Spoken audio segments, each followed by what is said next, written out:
ধন্যবাদ জানাই সকল সমন্বয়কদের, ধন্যবাদ জানাই প্রতিটা ভার্সিটি ও শিক্ষা প্রতিষ্ঠানের সেই সকল শিক্ষকদের যাদের মেরুদণ্ড শক্ত ছিল। ধন্যবাদ জানাই সেই সকল বাবা মাদের যারা নিজেদের সন্তানকে এই মুক্তির সংগ্রামে পাঠাতে আপোস করেননি। ধন্যবাদ জানাই সেই সকল শিক্ষার্থী এবং জনগণকে যাদের সংগ্রামের কারণে আজ আমাদের মুক্তি হলো।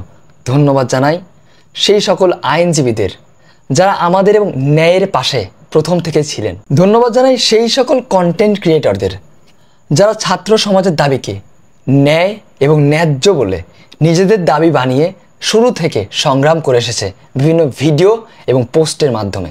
ধন্যবাদ জানাই সেই সকল শিক্ষার্থীদের যারা আন্দোলনে সরাসরি প্রথম থেকে যোগদান না করতে পারলেও বিভিন্ন সোশ্যাল মিডিয়ায় কিংবা ফেসবুকে প্রথম থেকেই ছবি, ভিডিও কিংবা তাদের লেখা দিয়ে প্রতিবাদ করে আসছে।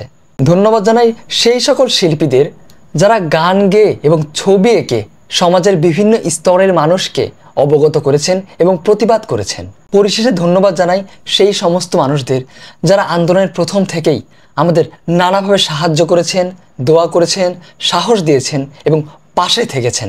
আর এই আন্দোলনে যারা শহীদ হয়েছেন, যাদের রক্তের ঋণ আমরা কোনোদিন শোধ করতে পারবো না, যাদের রক্তের বিনিময়ে আমরা এই উল্লাস পাচ্ছি, তাদের জন্য থাকবে মন থেকে দোয়া, শ্রদ্ধা, ভালোবাসা এবং আমরা ইনশাল্লাহ তাদের ফ্যামিলির পাশে দাঁড়াবো। তাদের এই ঋণ আমরা কোনোদিন শোধ করতে পারবো না, তাদের কোনোদিন ভুলতেও পারবো না। Salute to them.